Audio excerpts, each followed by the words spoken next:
விட்டார். அப்படியா? அந்த பெண்ணிற்கு என்ன தருமோ தெரியவில்லையே, கேட்டாயா? கேட்டேன் மன்னவா. அதை பற்றி உங்களிடம் தான் கூற வேண்டும் என்று சொல்கிறார். அவர் உங்களிடம் நீதி கேட்டு வந்திருப்பதாக தெரிகிறது. நீதி கேட்டு வந்திருக்கிறாளா? சரி, அந்த பெண்ணை உள்ளே அனுப்பு. ஆகட்டும் அரசே.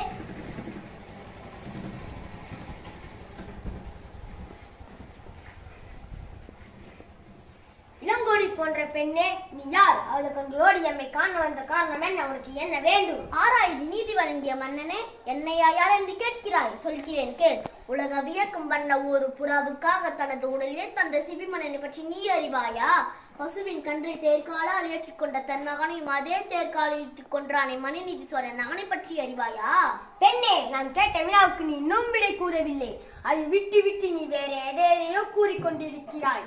இழப்பின் அருமை தெரியாத மன்னனே, என் நிலை அறியாமல் தானே இப்படி பேசுகிறாய்? நான் இதுவரை கூறிய பெருமை மிக்க சோழ மன்னர்கள் வந்த புகார் நகரமே எனது ஊர். அவ்வூரில் பழியில்லா சிறப்பினை உடைய புகழ்மிக்க மாசாத்துவான் என்பவரின் மகனாகிய கோவலன் என்பவனின் மனைவி. எனது பெயர் கண்ணகி. ஓ, இப்போது புரியுது. அந்த கல்வன் கோவலன் மனைவியா நீ? போதும் மன்னா, என் கணவனை பற்றி இகழ்வதற்கு உனக்கு என்ன தகுதி இருக்கிறது? ஊழ்வினை பயனால் உனது ஊருக்கு வந்து எனது கால் சிலம்பி விற்க வந்த என் கணவனை அநேகமாக கொண்டு விட்டாய். நீ செய்தது தகுமா? பெண்ணே, போதும், நிறுத்து. கல்வனை கொள்வது கொடுங்கோல் அன்று, அஃது ஏற்புடையதே அக்தியாரணையுமாகும். இதை அனைவரும் அறிவார்களே, உனக்கு தெரியாதா என்ன? அறநெறி தவறிய மன்னனே, தவறித்தவர்களை தண்டித்தல் அறம் என்பதை நானும் அறிவேன். ஆனால் நீ கூறுவது போல என் கணவன் கல்வன் அல்லன். அவனிடம் இருந்த சிலம்பு அரசருக்குரிய சிலம்பென்று அச்சிலம்பு என்னுடையது. அதன் இணை சிலம்பு இதோ என்னிடம் உள்ளது. எனது கால் சிலம்பு பரல் மாணிக்க கற்களால் ஆனது. பெண்ணே, நீ சொல்வது உண்மை என்று. அரசிக்குரிய சிலம்பின் பரல் முத்துக்களால் ஆனது. ஆண்டோர் நிறைந்த இந்த அவைதனிலே அனைவருக்கும் உண்மை உணர்த்துகிறேன்.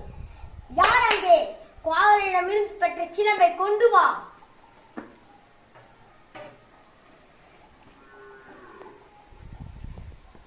பெண்ணே, உன் கணவனிடமிருந்து பெற்ற சிலம்பு. மாணிக்கங்கள். நீதி தவறாதவன் என்று போற்றப்படும் மன்னனே, ஒரு தவறும் செய்யாத என் கணவனை கொண்டது உனது அறநெறி கிழக்கு என்று இதோ மெய்ப்பிக்கிறேன். இங்கே பார். தவறெடுத்து விட்டேனே, பிற சொல் கேட்டு பெரும் பிழை செய்து விட்டேனே.